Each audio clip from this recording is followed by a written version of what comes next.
a class 4 operation. It's okay. She seems peaceful. My name is Erin Gilbert, Doctor of Particle Physics.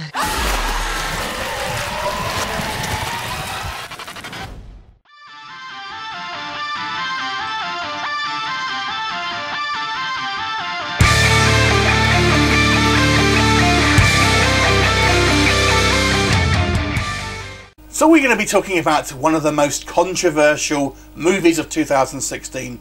No, this isn't kind of some slavery movie. It's not some kind of like controversial topic. It's Ghostbusters 2016.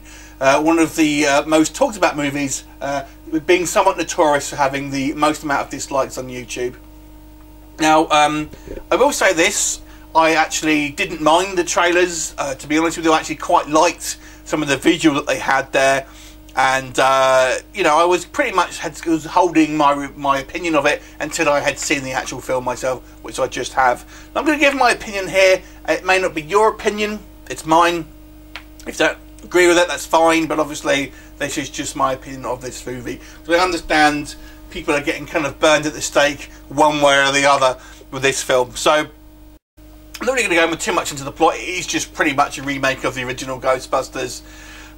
Basically, this one is directed by Paul Feig, who obviously directed Bridesmaids. He's directed Melissa McCarthy a bunch of times. Obviously, we've got the alum of SNL. We've got Kristen Wiig. We've got Melissa McCarthy, who I'm somewhat familiar with, but I don't really know Kate McKinnon or Leslie Jones either. I haven't really seen them before.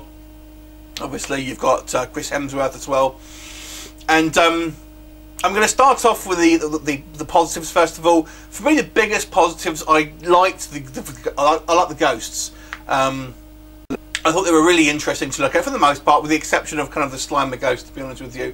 But they're a departure from what we've seen before. They're very much neon, bright, colourful, and kind of translucent. I actually quite like them. I think they look really pretty interesting, to be honest with you.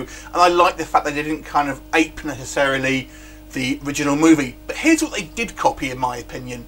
This film, and I'm surprised I haven't heard this kind of comparison anywhere else, this is basically a live action version of the real Ghostbusters cartoon show. So if you're familiar with the real Ghostbusters cartoon show, that's obviously a cartoon exaggerated version of the film, and this is basically that, but live action, obviously with the female cast. So if you like the real Ghostbusters, but you're not kind of like one of these people who, you know, remakes mustn't happen, then you may like this film, I would say. So I like that. I like Leslie Jones in this film. When I saw the trailers, one of the things I wasn't so keen on was Leslie Jones' character just seemed to be like a typical kind of shouty character, and I was like, oh, she's just going to be tiring. And there are a few moments where there is like that, but for the most part, I liked her introduction. It felt a lot more organic than I would say even Winston's introduction into the first movie. And so I quite liked her character. And there are a couple of funny scenes here. I liked the interview scene with Kevin, who is played by Chris Hemsworth, who is the receptionist. That was quite fun. And there are a couple of original ideas here. I liked now that they've changed the relationship and the status quo with the mayor and the kind of the government. That actually adds a little bit of a different dimension. I won't say what it is, but it's actually a little different relationship. So I kind of liked. But on to the negatives. Ultimately, this isn't a very funny film. The original Ghostbusters movie works because you have four very funny guys who are natural together and have a natural kind of chemistry, and a lot of that film was ad-libbed. But everyone else was playing it straight. The whole world that film was built on was a somewhat believable world, with kind of somewhat realistic characters who acted in you know, human ways. They didn't seem like cartoon characters like the real Ghostbusters. But this film, pretty much every character is a cartoon character. Every character is a caricature, and the jokes that are coming out of the four leads are, for the most part, I feel, written. They don't seem quite as natural. There were a couple of funny moments, I will give it that, but for the most part, the jokes are kind of more set up so that they're just, you know, written jokes rather than the kind of the more natural, just the kind of little conversational stuff that you had in the original Ghostbusters. A couple of funny moments, I'm sure, but for the most part, no good. The villain, pretty much forgettable, but I don't think he was really designed to be a particularly memorable villain, to be honest with you. I have seen that comparison. I feel a lot of people will really like Kate McKinnon's character, Holtzman, but to me she was very cartoonish, very one-dimensional. She was just a kind of like a one-joke cartoon character again, who never really had any sort of sense of danger about her. She never really seemed that she was going to be in any kind of peril.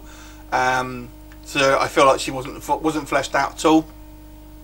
So, you know, this is a bit of a mixed bag for me. I do think it was a fun film, but I don't think it was a very good film. For me, like I said, this is more like the real Ghostbusters cartoon show made into a live action. It almost feels like a spoof film of the original Ghostbusters, like people were making a spoof. It's got some kind of fun visual effects, lots of callbacks. The Bill Murray cameo is horrible, absolutely horrible. But they do pay tribute to Harold Ramis, which I appreciate, and there is a kind of dedication to him at the end. There's also an after-credit scene as well.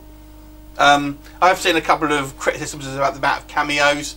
I don't think that's really going to be an issue unless you're really kind of looking for it, if I'm honest with you. So I don't really hold that as a big problem. It is noticeable, but I don't think it's a big deal, to be honest with you. But I am going to have to give this one a slightly negative review. I don't think it's terrible. It's probably worth seeing if you just want a dumb visual effects movie, basically. But it really isn't essential viewing. If you are a fan of the real Ghostbusters, I'd be interested to hear your thoughts on this and whether you kind of agree with my opinion on that. So I'm going to give this movie a 4.5 out of 10. Have you seen it? What did you think of it? Leave me a comment and I'll look forward to it next time. Bye for now.